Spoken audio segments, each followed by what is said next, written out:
बिस्मिल्लाहिर्रहमानिर्रहीम।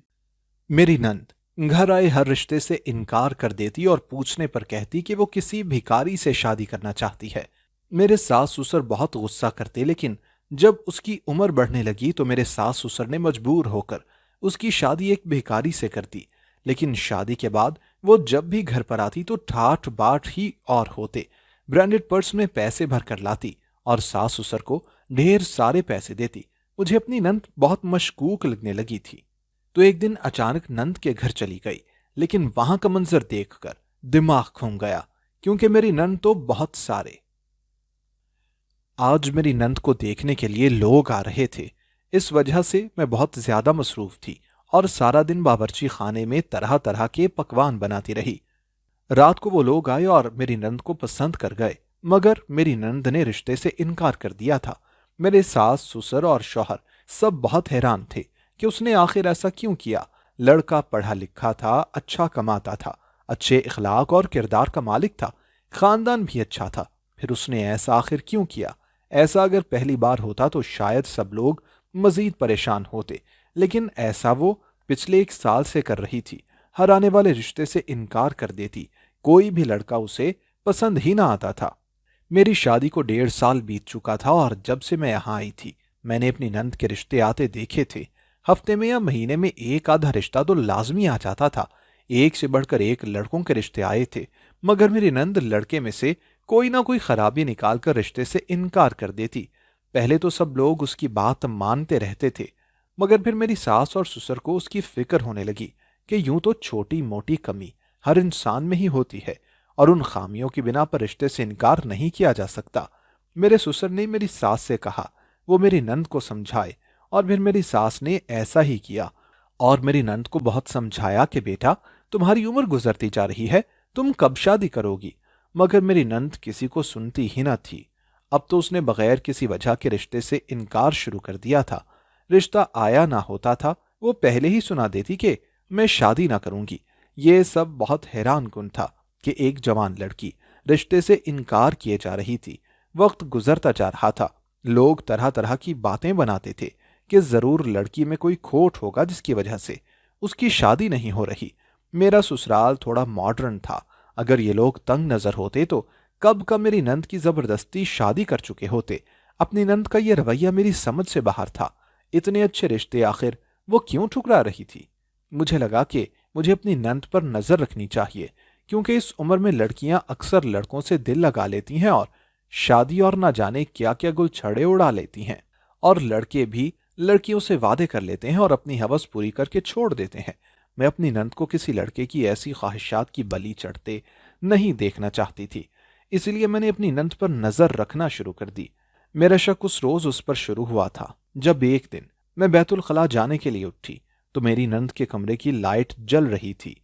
मैंने खिड़की से अंदर देखा तो मेरी नंद जाग रही थी और बिस्तर पर लेटी किसी से फोन पर बातें कर रही थी और साथ में मुस्कुरा भी रही थी। मैंने नजरअंदाज किया कि हो सकता है किसी सहेली की कॉल आई हो, लेकिन रात के दूसरे पहर कौन सी सहेली कॉल करती है। अगली रात मैं खुद ये देखने के लिए उठी कि वो आज भी फोन पर बात कर रही है या नहीं। मेरा शक सच साबित हुआ। मैंने खिड़की से देखा तो वो आज भी फोन पर किसी से हंस हंस कर बातें कर रही थी। जब तक मैं किसी नतीजे पर ना पहुंच पाती मैं किसी को इस बारे में नहीं बता सकती थी, इसलिए मैंने उस पर मजीद कड़ी नजर रखना शुरू कर दी। अगले रोज सुबह 12 बजे हमारे दरवाजे पर दस्तक हुई तो मैं बावर्ची खाने में खाना पका रही थी। दस्तक सुनकर मैं देखने के लिए गई तो ये देखकर मेरी हैरत की इंतहा न रही कि मेरी नंद मुझसे पहले ही हाथ में आटा लिए दरवाजे की जानिब जा रही है। मुझे देखकर कहने लगी कि भाभी, कोई भिखारी आया है और आटा मांग रहा है। मुझे बहुत हैरत हुई कि ये तो अपने कमरे में थी और मेरी नंद का कमरा दूसरी मंजिल पर था, और इतनी सी देर में इसने भिखारी से पूछ भी लिया और अंदर से आटा भी ले आई। मुझे काफी हैरानी हुई। खैर, मैं बावर्ची खाने में वापस आ गई। अगले रोज मैं फिर बावर्ची खाने में काम कर रही थी कि फिर उसी वक्त दरवाजे पर दस्तक हुई। मैं फिर से पूछने के लिए गई तो मेरी नंद आटा लिए मुझसे पहले ही वहां पहुंची हुई थी और दरवाजा आधा खोलकर भिखारी को आटा दे रही थी। मेरी नंद का मुझसे पहले वहां पहुंचना मुझे फिर से हैरान कर गया। ऐसा कई बार होता रहा। मेरी नंद मुझसे पहले ही वहां पहुंची होती थी और भिखारी को आटा दे रही होती थी। एक दिन मुझे जाने में थोड़ी ताखीर हो गई थी और मैं वहां गई तो मैंने एक अजीब मंजर देखा, जिसे देखकर मेरे पैरों तले से जमीन ही निकल गई। मैंने देखा कि आधा दरवाजा खोले मेरी नंद उस भिखारी से हंस हंस कर बातें करने में मसरूफ है। मैं काफी हैरान हुई और थोड़ी देर वहां उनको खड़ी देखती रही। वो दोनों मुसलसल बातें कर रहे थे। मैं काफी हैरान हुई कि मेरी नंद एक भिखारी से हंस हंस कर बातें कर रही है। अब मेरे जहन में एक ख्याल आया कि इन दोनों के बीच में जरूर कुछ ना कुछ चक्कर जरूर है। मेरी नंद सारी रात किसी से हंस हंस कर फोन पर बातें करती और दिन में भिखारी से भी वैसे ही हंस हंस कर बातें करती। मेरे जहन में अजीब सा शक होने लगा कि कहीं वहां भिखारी की जगह कोई और तो नहीं, कहीं मेरी नंद ने मुझसे झूठ तो नहीं कहा। मैंने ये जानने का फैसला कर लिया कि वो किससे दरवाजे पर खड़ी होकर बातें करती है। अगले रोज मैं अपनी नंद के आने से पहले ही दरवाजे के पास पहुंच गई और एक सतून के पीछे छुप गई। भिखारी के आने का वक्त तो फिक्स हो ही चुका था। पूरे टाइम पर मेरी नंद आटा लिए आई और दरवाजा खोलकर भिखारी से बातों में मगन हो गई। मैंने थोड़ा सा हटकर देखा तो मुझे दरवाजे के बाहर सब्ज पोशाक पहने एक भिखारी ही दिखाई दिया। वो 30-32 साल का एक लड़का था। हालत उसकी पूरी भिखारियों जैसी थी। कड़े और बड़ी बड़ी अंगूठियां पहन रखी थी उसने। वो भी मेरी नंद से बड़ी हंस हंस कर बातें कर रहा था। अब ये बात तो कन्फर्म हो चुकी थी कि इन दोनों को आपस में कोई चक्कर जरूर था। अब मसला ये था कि अगर मेरी नंद का भिखारी से चक्कर है तो फिर वो रात को जिससे बात करती है वो कौन है। अब यही पता चलाना था मुझे। मेरी सास और ससुर मेरी नंद के इस रवैये की वजह से बहुत परेशान हो रहे थे। वो रिश्तों पर रिश्ते ठुकराए जा रही थी और उसकी उम्र भी गुजरती जा रही थी। एक दिन मेरी सास ने मेरी नंद को अपने पास बुलवा लिया और बड़े प्यार से उसे मुखातिब हुई और कहने लगी कि देखो मेरी प्यारी बेटी, अगर तुम किसी को पसंद करती हो तो तुम बता दो, हम तुम्हारी वहां शादी कर देंगे। लोग बातें बना रहे हैं कि लड़की में कोई नक्स है। तुम्हारी उम्र की सारी लड़कियां अपना घर बार बसा चुकी हैं, कुछ के तो बच्चे भी हो चुके हैं। तुम्हारी भी उम्र निकलती जा रही है। अगर किसी को पसंद करती हो तो बता दो। पहले तो मेरी नंद खामोश रही, फिर जब मेरी सास ने इसरार किया तो बोली कि अम्मी मैं जहां कहूंगी आपको वहां मेरी शादी करना पड़ेगी। मेरी सास ने असबात में सर हिला दिया तो मेरी नंद ने मेरी सास को एक अजीब बात बताई कि वो एक भिखारी से मोहब्बत करती है और उसी से शादी करना चाहती है। ये बात सुनकर मेरी सास काफी हैरत ज़दा हो गई थी। एक भिखारी से अपनी बेटी की शादी कर दें। मेरी सास ने मेरी नंद को समझाने की कोशिश की कि बेटा वो भिखारी है, खुद भूखा रहता होगा, तुम्हें कहां से खिलाएगा। मगर मेरी नंद बजिद थी और मेरी सास को ये कहकर कायल करने की कोशिश करती रही कि मैं उससे प्यार करती हूं, पैसा जाए भाड़ में और मुझे सिर्फ मोहब्बत से गर्ज है। मेरी सास ने मेरी नंद को बहुत समझाया मगर वो ना मानी। मैं भी बहुत हैरान थी कि मेरी नंद ऐसा आखिर क्यों कर रही है। इतने मालदार और अमीर लड़कों के रिश्ते आए मगर उसने एक भिखारी को क्यों चुना। ये बहुत हैरान कुन बात थी। मैंने उसकी खोज करने का फैसला किया और फिर एक दिन मैंने अपनी नंद की बातें सुन ली जो वो फोन पर उस भिखारी से कर रही थी। मेरी नंद उस भिखारी से कुछ अजीब बातें कर रही थी जो सब सुनकर मेरे पैरों तले से जमीन निकल गई। मेरी नंद उस भिखारी से कह रही थी कि हमने निकाह तो कर ही लिया है, अब बस जल्दी से उसे आकर भगा कर ले जाए क्योंकि उसके घर वाले तो मान ही नहीं रहे। मैंने ये बात छुपा लेने और किसी को ना बताने का फैसला कर लिया क्योंकि अगर ये बात किसी को पता चल जाती तो घर में तूफान खड़ा हो जाता। लेकिन मेरी नंद की बदकिस्मती थी कि यह बातें मेरी सास ने सुन ली थी। मेरी सास फौरन उसके पास गई और गुस्से में उसके मुंह पर जोरदार थप्पड़ मार दिया। मैं सहम गई और वहां से खिसक गई। मुझे किसी ने भी नहीं देखा था लेकिन मेरी सास मेरी नंद पर खूब बरसी कि तुमने ये क्या कर दिया। मगर उस पर मेरी नंद ने जो जवाब दिया वो भी हैरान कुन था। उसने बताया कि उसने भिखारी से निकाह ही तो किया है, कौन सा गुनाह किया है। ये बात सुनकर मेरी सास के दिल की धड़कन खूब बढ़ गई और फिर वो ढेर होकर जमीन पर गिर गई। मेरी सास को दिल का दौरा पड़ा था, उसे अस्पताल ले जाया गया। खुशकिस्मती से वो बच गई। कुछ ही दिन के बाद वो ठीक होकर घर वापस आ गई। मेरी सास ने भी ये बात किसी को बताई ना थी।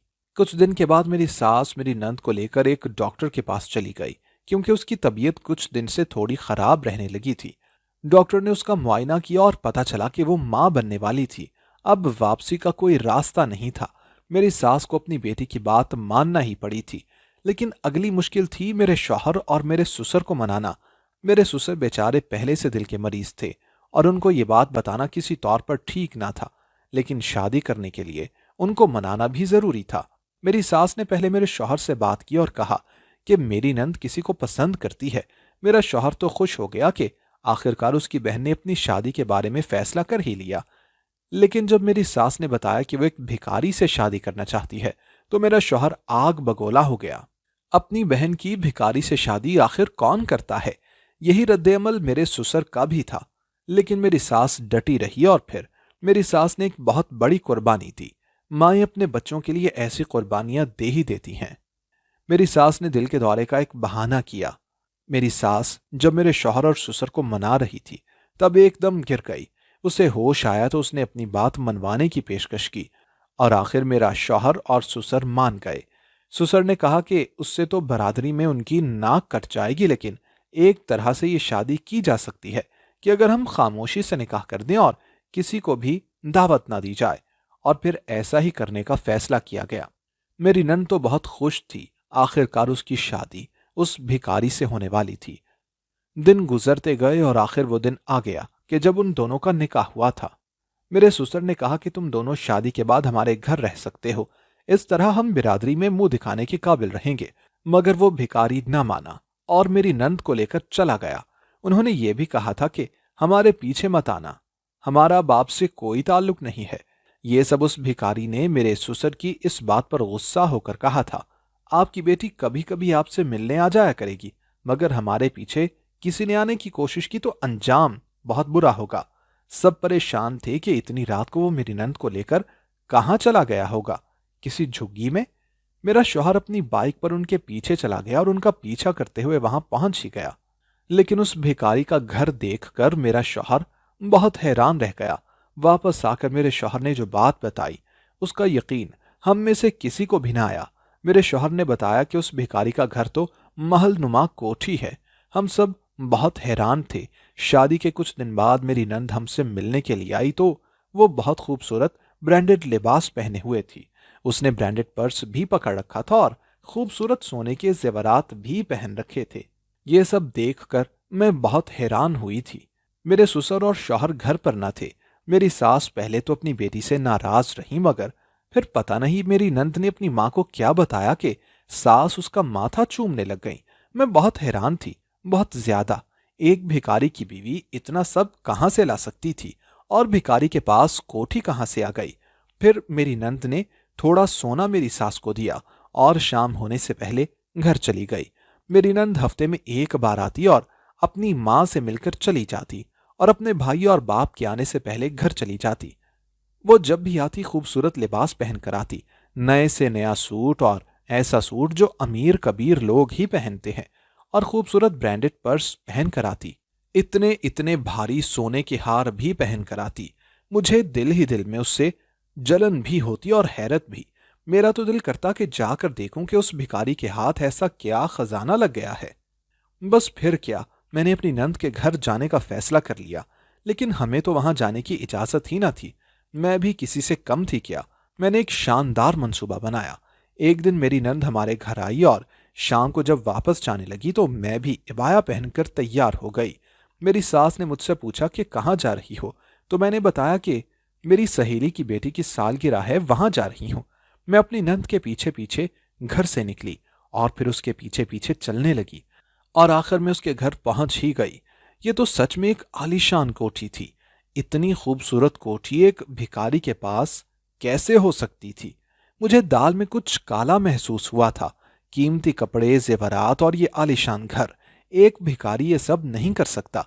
हैरान होकर मैं वापस अपने घर की जानिब जाने लगी तो मुझे किसी ने आवाज दी।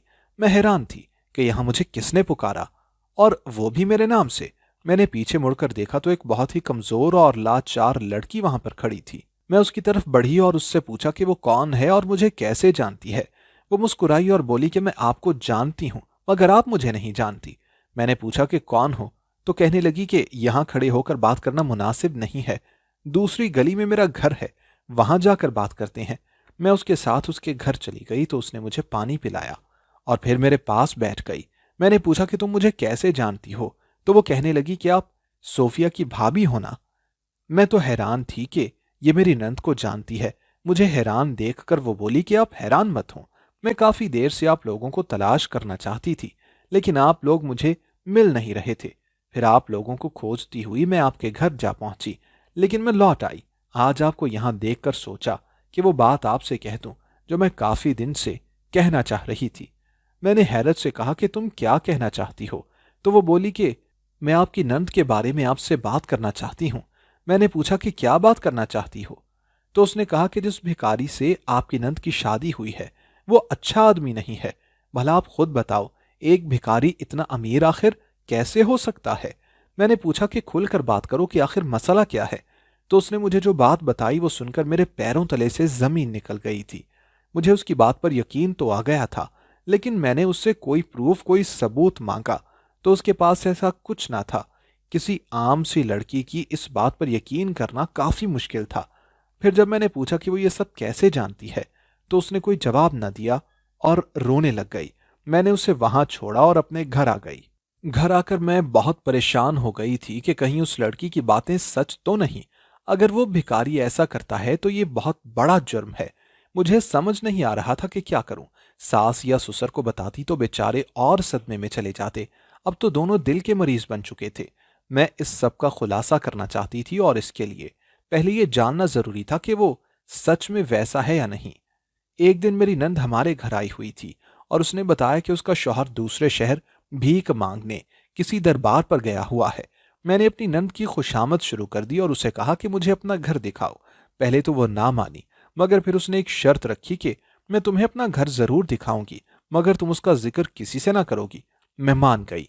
दिल ही दिल में मेरी नंद मुझे जलाना चाहती थी, इसलिए वो मुझे अपने घर ले गई। उसने कोठी का दरवाजा खोला और मुझे अंदर ले गई। वो तो सच में किसी महल जैसी कोठी थी। मैं ये देखकर बहुत हैरान हो रही थी। मेरी नंद मुझे एक कमरे में बिठा गई और मेरे लिए शरबत बनाने चली गई। मेरी नंद ने कमरे की किसी भी चीज को छूने से मुझे मना किया था। यह जानकर मेरे अंदर दिलचस्पी पैदा हुई। उसके जाने के बाद मैंने अलमारियों को अंदर से देखने का फैसला किया। मैंने पहली अलमारी खोली तो अंदर जो मैंने देखा, उसे देखकर मेरी आंखें फटी की फटी रह गईं। अंदर मनशियात के पाउडर पड़े हुए थे, और वो भी बहुत ज्यादा। उस औरत की बात सच हो गई थी, क्योंकि उसने भी मुझे ऐसी ही बात बताई थी। मेरे पैरों तले से जमीन निकल गई। मुझे किसी के पैरों की आहट सुनाई थी तो मैंने झट से अलमारी बंद की और वापस सोफे पर आकर बैठ गई। अब ये बात वाजे हो चुकी थी कि वो भिखारी सच में अच्छा इंसान न था। मेरी नंद शरबत लेकर आई तो मैंने तबीयत की खराबी का बहाना किया और वहां से अपने घर आ गई। मैं बहुत परेशान थी कि मेरी नंद एक बुरे आदमी के साथ रहती है। उससे भी हैरान कुन बात यह थी कि क्या मेरी नंद को इस सब का इल्म भी होगा। मैं बहुत हैरान थी। अब उस औरत से दोबारा मिलना जरूरी हो गया था, क्योंकि वही उस भिखारी की असलियत बता सकती थी। मैंने उस औरत से दोबारा मिलने का फैसला किया, क्योंकि वो उस दिन कुछ और भी बताना चाहती थी, मगर रोने लग गई थी और उसके रोने की वजह भी मुझे समझ ना आई थी। अगले रोज मैं अपनी सास से इजाजत लेकर उस औरत से मिलने के लिए उसके घर चली गई। उस औरत ने मेरा अच्छे से इस्तकबाल किया। वो पहले से कमजोर दिखाई दे रही थी। सलाम दुआ के बाद मैंने उससे कहा कि मेरी नंद का शौहर सच में मनशियात फरोश है, लेकिन वो ये सब आखिर कैसे जानती है। इस बात पर वो फिर से रोने लगी। मैंने उसे चुप कराया और कहा कि मुझे बताओ कि तुम क्यों रो रही हो, तुम्हारा उससे क्या ताल्लुक है। थोड़ा रोने के बाद वो चुप हुई और फिर कहने लगी, सोफिया से पहले मैं उस भिखारी की बीवी थी। उसकी ये बात सुनकर मैं बहुत हैरान हुई थी। उसने मुझे बताया कि मेरी नंद का शौहर भिखारी तो है, मगर वो साथ ही साथ मनशियात का कारोबार भी करता है। पुलिस से बचने के लिए उसने भिखारी का रूप धारा हुआ है। वो मनशियात की दूसरे मुल्क में स्मगलिंग करता है और उससे पैसा कमाता है, और इसी वजह से वो इतना ज्यादा अमीर है। सिर्फ मनशियात फरोश नहीं है, बल्कि वो और भी बहुत से कारोबार चलाता है। ये बात सुनकर मेरे पैरों तले से जमीन निकल गई। उसने मुझे बताया कि वो भिखारी बनकर मुख्तलिफ घरों में जाता है और उन घरों की लड़कियों को फंसाने की कोशिश करता है, और सोफिया और मुझ जैसी मासूम लड़कियां उसके जाल में फंस जाती हैं और फिर उनसे शादी की बात करता है। उसकी दौलत देखकर हर लड़की शादी पर रजामंद हो जाती है, और फिर वो ख्वाब भी तो ऐसे ही दिखाता है कि मेरे पास बहुत पैसा है, बहुत दौलत है, हम ये करेंगे इस पैसे से या वो करेंगे। ये सब बताकर वो रोने लगी और कहने लगी कि मेरी हालत देखो, मैंने भी उस भिखारी के लिए अपने माँ बाप को छोड़ दिया और उससे शादी कर ली, और आज मैं इतनी बुरी हालत में हूँ। उसकी वजह ये भिखारी है। मैं भी बहुत खूबसूरत और जवान हुआ करती थी, मगर अब बहुत कमजोर हो गई हूँ। 30 साल की उम्र में 52 साल की लगती हूँ। इसकी वजह वही भिखारी है। मैंने वजह पूछी तो कहने लगी कि वो भिखारी लड़कियों को खाने में नशा देने लगता है, जिसकी वजह से लड़कियां उसके बगैर रहने का सोच भी नहीं पाती। जब एक लड़की मुकम्मल तौर पर उसके नशे में बेबस हो जाती है, तो फिर वो उसे अपने अड्डे पर ले जाता है और उसे भी अपने धंधे में लगाने की कोशिश करता है। उसे मनशियात का आदी बनाता है और उससे भी मनशियात का कारोबार चलाता है। इतनी देर में वो एक नई लड़की को अपने जाल में फंसा चुका होता है और उससे शादी कर चुका होता है। सोफिया से पहले मैं वहां थी। मुझे भी नशे पर लगाकर अड्डे पर छोड़ आया था, लेकिन मैं भाग आई वहां से और अब यहां रहने लगी हूं। फिर वो रोने लगी और उसकी ये बातें मुझे खौफ ज़दा करने लगी। उसने मुझे बताया कि एक नेक अल्लाह वाले आदमी ने उसे नशे से बचाया है और उसका इलाज करवा रहे हैं, वगरना उसके माँ बाप ने उसे कबूल करने से इनकार कर दिया था। मैंने सोफिया और उस जैसी सारी लड़कियों को बचाने का अज़्म कर लिया है। हमने थाने में जाकर रिपोर्ट दर्ज करवाई। पुलिस ने जाकर कार्रवाई की और उन्हें सोफिया के घर से मनशियात का सामान मिला, तो उन्होंने उस भिखारी को सलाखों के पीछे भेज दिया। सोफिया मुझ पर गुस्सा थी, लेकिन जब उसे मुकम्मल बात बताई गई तो उसने बताया कि वो भी नशे पर लग चुकी है। उस नशे के बगैर उसे अब चैन नहीं आता है। जब सारी हकीकत मेरी सास और ससुर को पता चली, तो उन्होंने अपनी बेटी का इलाज शुरू कर दिया और अपनी बेटी को गले लगाकर प्यार किया। अब सोफिया का इलाज हो रहा है और मुझे उम्मीद है कि वो बहुत जल्द ठीक हो जाएगी। तमाम लड़कियों से मेरी गुजारिश है कि ऐसे फ्रॉड और भिखारियों के चक्कर में कभी मत पड़ें। खुदा हर लड़की को मेरी नंद जैसा बनने से बचाए। दोस्तों, अगर आपको हमारी आज की कहानी पसंद आई हो तो लाइक करना और कमेंट करना हरगिज ना भूलिएगा। और अगर आप मुस्तकबिल में भी ऐसी कहानियां सुनना चाहते हैं तो हमारे चैनल को सब्सक्राइब करते हुए घंटी का बटन जरूर दबाइएगा। अल्लाह हाफिज।